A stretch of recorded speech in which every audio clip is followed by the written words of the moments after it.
They say that when a god falls, the earth shudders in sympathy. They say that the heavens weep and the tides recoil. But on the island of Tsushima, legends are usually written in the ink of blood and the ashes of burning villages. We thought we knew war. We thought the Mongols were the ultimate test of our resolve. We were wrong. The greatest test did not sail across the ocean on wooden ships. It fell from the stars, screaming like a dying sun, to test the blade of the ghost against the hammer of a god. The prologue. It was a night that belonged to the spirits. The moon hung low and bloated, a sickly yellow orb peering through the fractured clouds of an approaching winter storm. The air was cold, biting at the exposed skin of the fishermen casting their nets in the Komoda Inlet. But it was quiet. Too quiet. It was the silence of a predator holding its breath. Then, the silence was murdered. High above the atmosphere, the Bifrost, the rainbow bridge that spans the cosmos, shattered. It did not break with a sound, but with a flash of light so intense it turned the midnight sky into noon for a heartbeat. And from that blinding tear in reality, a star fell. It plummeted with the weight of a collapsing mountain, tearing through the clouds, boiling the rain, and slamming into the coastline with a catastrophic impact that registered in the bones of every living thing on the island. JIN SAKAI was miles away, meditating by the fox dens near the Golden Forest, when the world ended.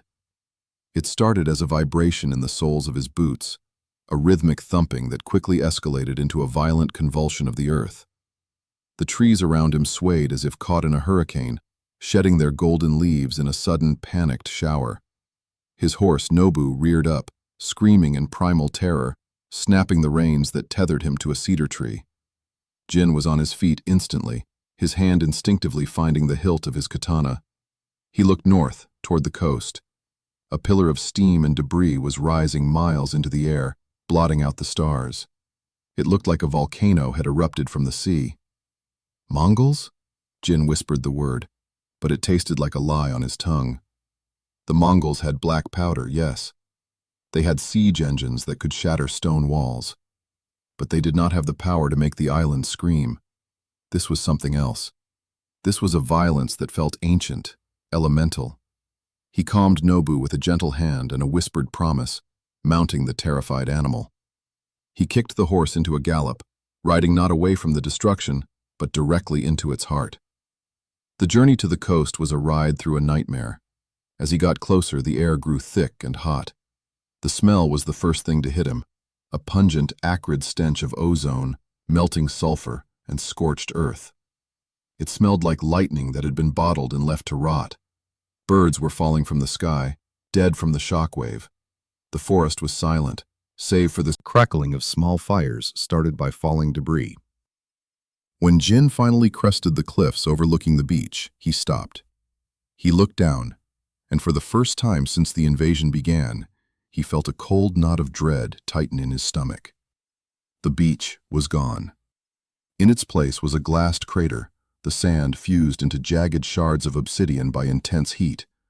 The ocean was boiling, steam rolling off the waves in thick gray clouds.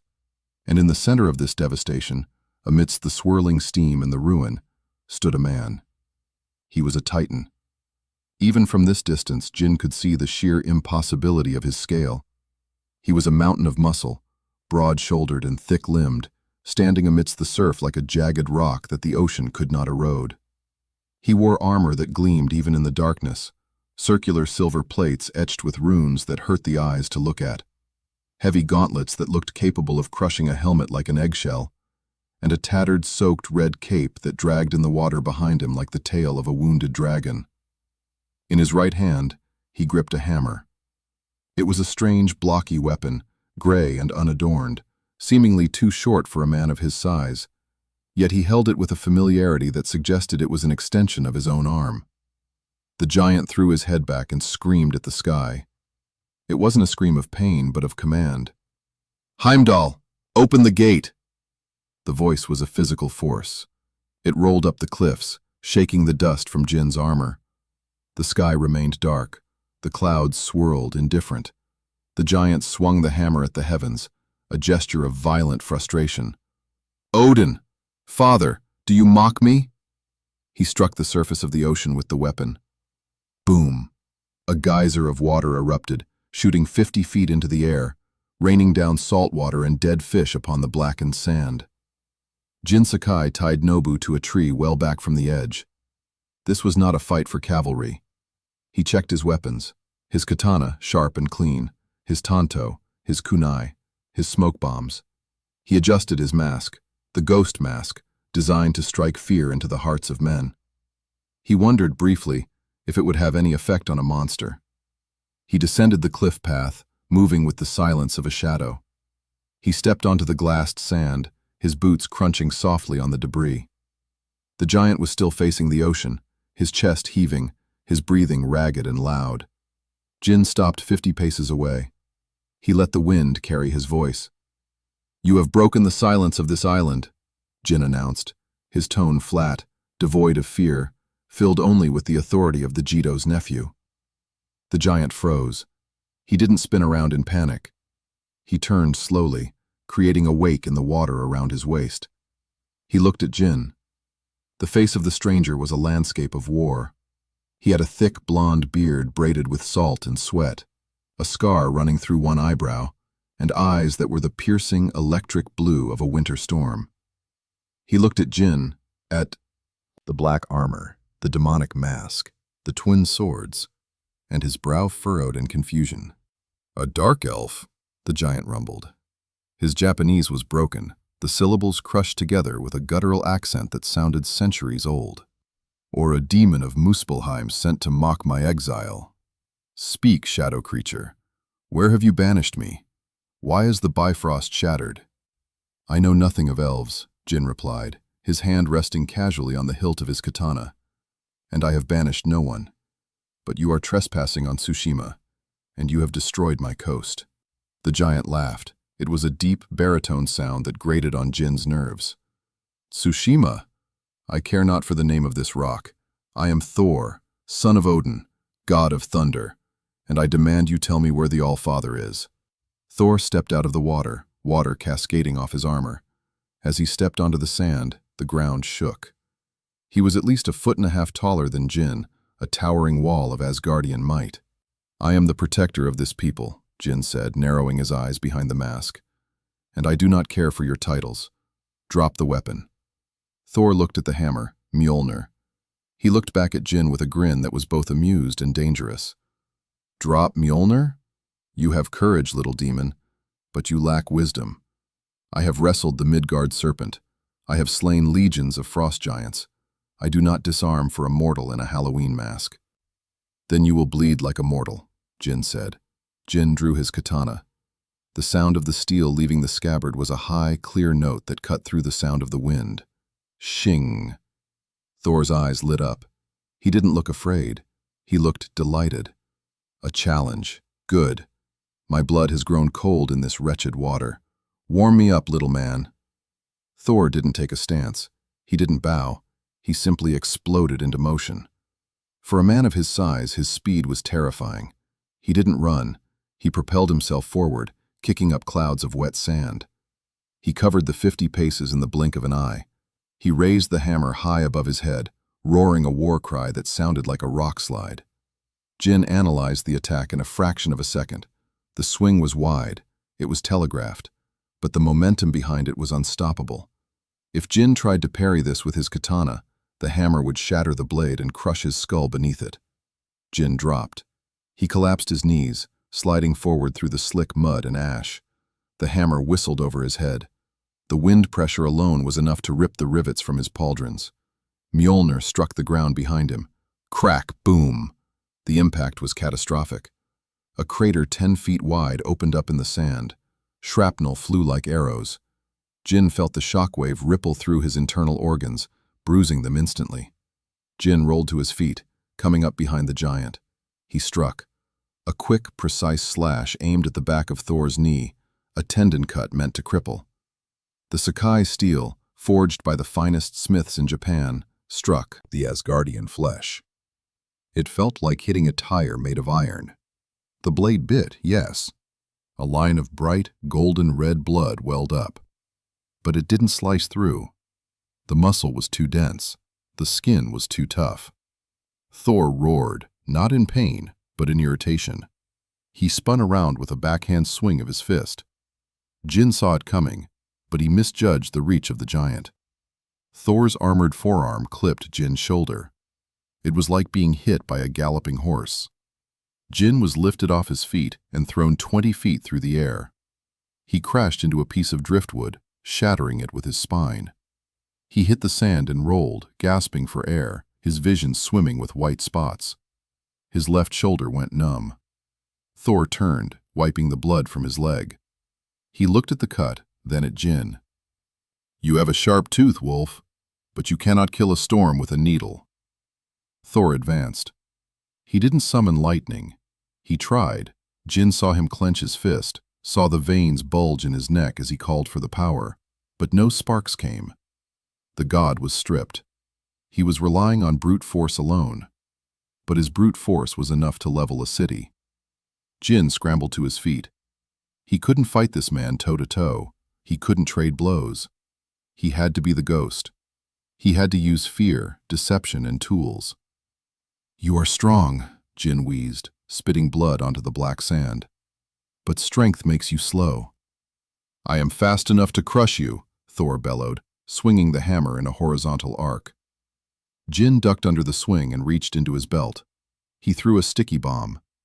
The pitch-covered explosive adhered to Thor's chest plate. Thor looked down at it, confused. "What is this, a toy?" Boom. The explosion engulfed Thor's chest in fire and shrapnel. A normal man would have been blown in half.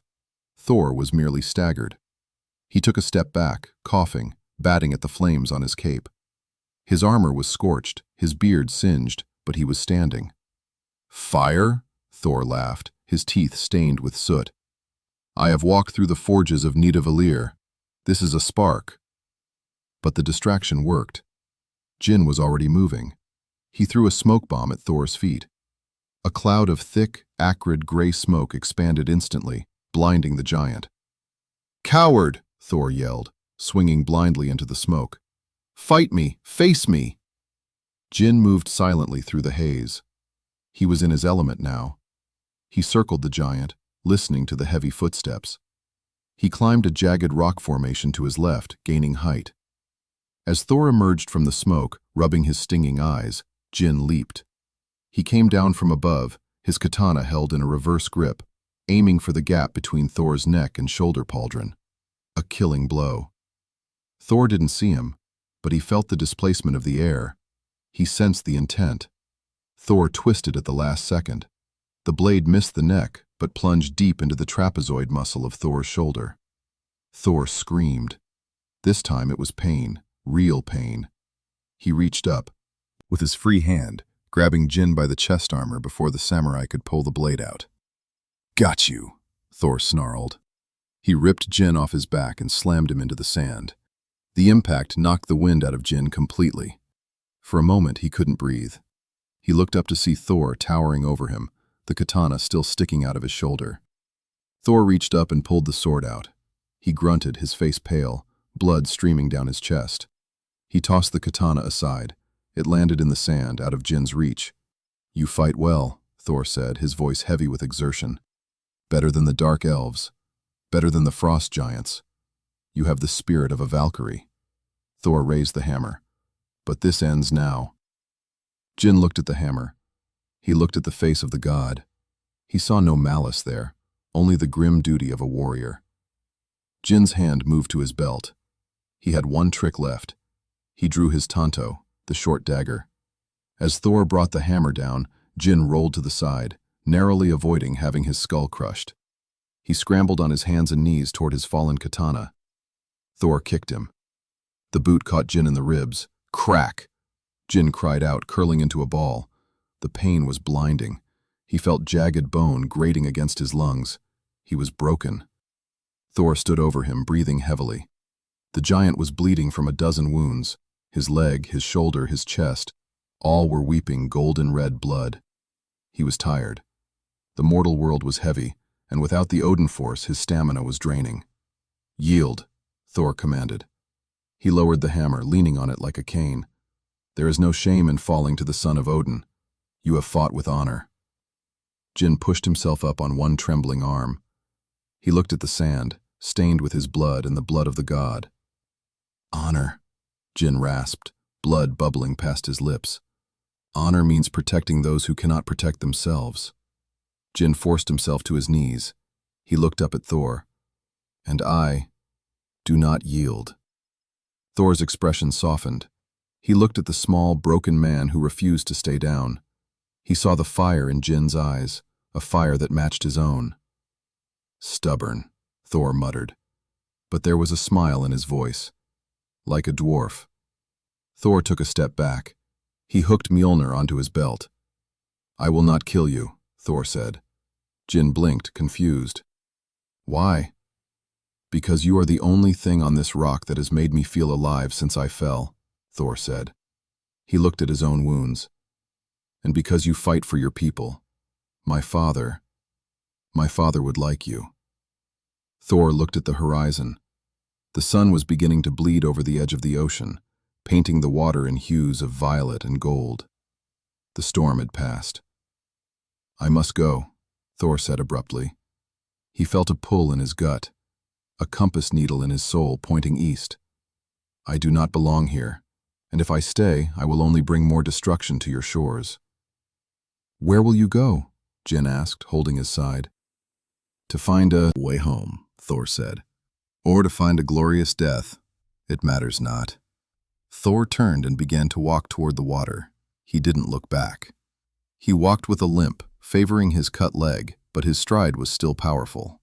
Jin watched him go. Wait, Jin called out. Thor stopped, turning his head slightly. What is your name? Jin asked, truly. I told you, the giant rumbled. I am Thor. Thor, Jin repeated, testing the strange, short word. The god of thunder. Today, Thor said, looking at his hammer which had failed to spark. I am just a man with a hammer. And that is a terrifying thing to be. Thor turned back to the ocean. He waded in until the water was at his chest.